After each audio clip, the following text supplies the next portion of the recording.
Welcome back to the CryptoLabs YouTube channel. We got Colin the Mace back talking about when do you know to exit a position? I know you did a live in the UIG today, and we're supporting the community on like where and when do you exit a position? What are some criteria we can look at, or some indicators, or how do you think through it? Let's talk about it. What do you got? Absolutely. I had a great live today. I had over 100 people on my live stream today. It was Nice. great. And it was a great topic because we spent a lot of time on frameworks, Lucas, and I think it'll be great for the YouTube community to understand this as well, is that we're ultimately building a business. That's what we're trying to do here. We're not trying to chase the pump and dumps and trying to catch a quick buck here and there. We're trying to create a systematic approach to building a DeFi business. And I feel like the best way to do that is to have a series of criteria or frameworks to have to reference. You're really We've good talked about that on other videos. Yeah, we talked about that in other videos here on the YouTube channel, but more so around the entry criteria. And I think having a criteria upon entry is really important of what are the metrics? What are we looking for prior to depositing our capital? But then the big topic we discussed today on my education call is when do you exit, or how do you more so how do you evaluate and assess the current positions that you're in? Because you're not always going to be right. That's what you're getting into. Correct. Like 80% of the work we do is entry, but even then you can be wrong sometimes. So really what we're asking in this video, and please in the comments, if you want any topics covered, please leave it in the comments, because these videos are literally for you. This is for the YouTubers. If we're wrong or if we're not sure, when do we cut our losses at the end of the day, or when do we exit a position? That could also be on the upside, I'm guessing, is, hey, I just it is 2x my position, which just happened to be on XtraFi. I literally turned 4 grand into 18 grand, dude. I went in it today. It's 18 grand. And I'm like, I should probably take some profit. So what's the framework? Can you walk us through it? Absolutely. Yeah. Let me share my screen, Lucas, because I'm a visual guy. So I think it might be valuable for everybody here. Oh yeah, here it is right here. When should I exit? It was such a great call. But let's go to the DeFi Earner Portfolio Challenge. We're going to go DeFi missions. We're going Quest 1, and we're going to the liquidity pool exit criteria. And actually, Lucas, let me use the example that I gave today, because I think it's really valuable. Because this just shows that it doesn't mean that you're wrong, and I think that's really important too. Because I entered this pool, this Pyth and Sol pool, with $950 a couple of weeks ago, and as you can see, Pyth and Sol have both appreciated in value, and so now the value of my pool has gone up from 950 to over 1100. I've earned over $50 worth of fees and more Pyth and Sol.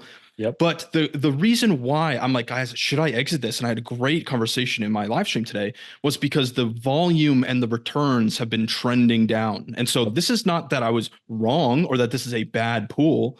It's just, is this the most efficient and most effective way to use my capital? That's the question. It's not that I'm wrong. It's not that I've lost money. It's not that these assets are bad or anything like that, because I still want to hold them, but is it the most effective use of my capital? And so we have a framework, Lucas, if I can just walk through this real quick. And then we ask 4 questions, and these 4 questions then help us break down and help us assess the pools that we're in. So number 1, has anything fundamentally changed with the assets? Has anything fundamentally changed with the DEX? Has anything fundamentally changed with the pool? And I'm going to try to summarize my 45-minute live stream very quickly, is that no, nothing has fundamentally changed with the assets. Every Pyth and Sol are still rocking and rolling. They're still great. Has anything changed with Orca? No, nothing has fundamentally changed. Everything is good there. Has anything fundamentally changed with the pool? The answer for this one is yes, actually, yes. The volume, the 24-hour volume, has been trending down for the last 5 days, meaning when I entered this pool, I was doing about 20 to 25% per month on average for the first couple of weeks I was in. Now, for the last 4 or 5 days, it's been 1 to 3% per month. And so as you can see, is that the volume is down. And remember, the volume comes from users swapping these assets back and forth. And so as these assets are swapped back and forth, users pay a fee. That fee comes to us. But what I've noticed in the last 4 or 5 days is that there's not a lot of volume in this pool, which means less fees for me. So the question I asked the community, or I posted to the community in my live stream, is, should I exit this? Should I move this? Because I'm still in range. And let's go back to the framework here. I'm still in range. I'm still maintaining my value. In fact, it's gone up. But the question was number 2, am I achieving the target return on a daily and monthly basis? And for me, the answer was no, it's not achieving that monthly return target that I've set. And I paused here and talked to the community a lot about having a clarity on that target, because how can we assess if it's performing well if we don't have a visual representation of what is a high performing pool. So anyways, Lucas, that's kind of the framework. And then we went much more deeper into these things. We started looking at the correlations and the trends and the volume, et cetera, et cetera.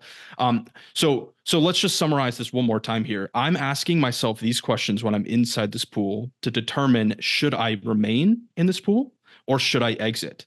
And a lot of these were a green check mark. A lot of these were plus, like absolutely stay in, except for a few major pieces. Number one was it's not achieving my target and there's a trend of low volume. And then number two, and I kind of want to show you DeFi Llama here. DeFi Llama is a data aggregator for anybody that's newer. On the left-hand side, all the way on the bottom, there's a thing called correlation. And this just shows us the price movement of these two assets. Are they moving in tandem with each other? And so it's really, really important when we're in correlated pairs. And the one thing I look at here, 7-day and 1 month. The greener, Lucas, a joke we have is like the more neon it is, the better it is, because that just means it's more correlated. So 0.88%, 0.88, highly correlated on the 1 month. But when I went to the 7-day, this shows that it's not correlated on the short term, which tells me, upon further analysis, that Solana, the Sol asset, has gone up in value in the last 7 days, and the Pyth token has not moved. And so because they're starting to become divergent, now we're starting to see movement in my pool, meaning the price. I'm throwing a lot of info at you, so maybe this is watch it once or twice, but that means the price is now going to start moving more drastically inside my pool here. And so I basically asked the community at this point, Lucas, I said, okay, so let's summarize. The 24-hour volume trends have been down over the last 5 days. I'm earning about 1 to 2% per month right now. And they've become divergent. They're no longer correlated on the 7-day. What should I do? And it was pretty much unanimous. Everyone said, no, you should not remain in that pool. You should exit and go find a different opportunity, which I agreed with. It's just very interesting, Lucas, because I've made a lot of good money in this pool, right? I've made some significant returns, and everything else on this criteria was an absolute green check mark, except for those two things. And for me, based on my personal criteria, that's why I'm going to exit this afternoon. And I'm going to find a different opportunity. But hopefully, I threw a lot of info, but hopefully it was valuable to the YouTube audience today. To sum it up, I think what you said about, is this the most efficient use of my capital? And I think as investors, we should be thinking about that all of the time, even if we're talking about bull run portfolio. It's like, is XRP, dude? I've given up on XRP.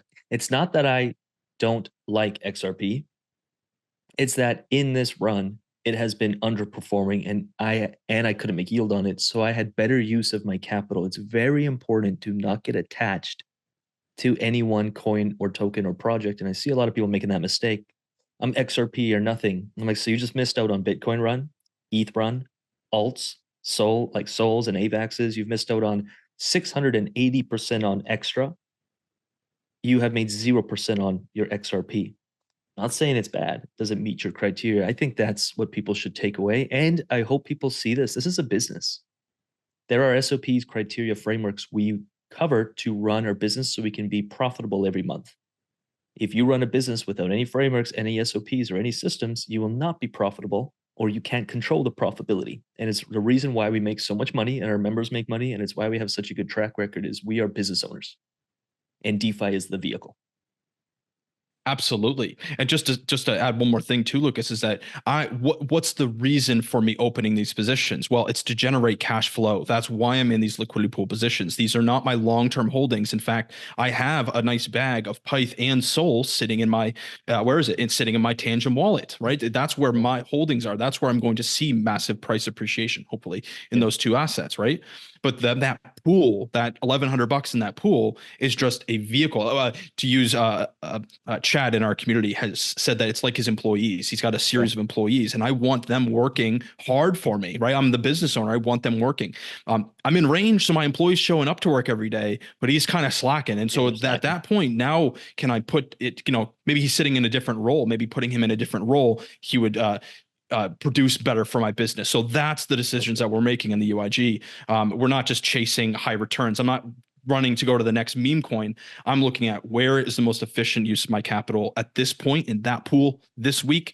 Not the most efficient use. Can I go find a more effective pool to be in? That's how I think. So good.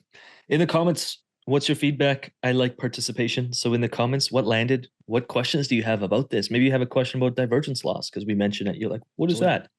or maybe around the DeFi business side of things, do let us know in the comments. We'll also leave some videos in the 4 corners of your screen after you're done liking this video and subscribe to this YouTube channel, which only 30% of you do. So I'd love a subscribe. We love delivering quality information to you. Check out some other videos, dive into this education, study this stuff, even if it's free on YouTube. Like I'm driven to keep creating content for you. So even if you don't pay us a dime, don't care. Subscribe to the channel, study the videos. And with that said, Colin, thanks for your time. I think this is going to be helpful for people.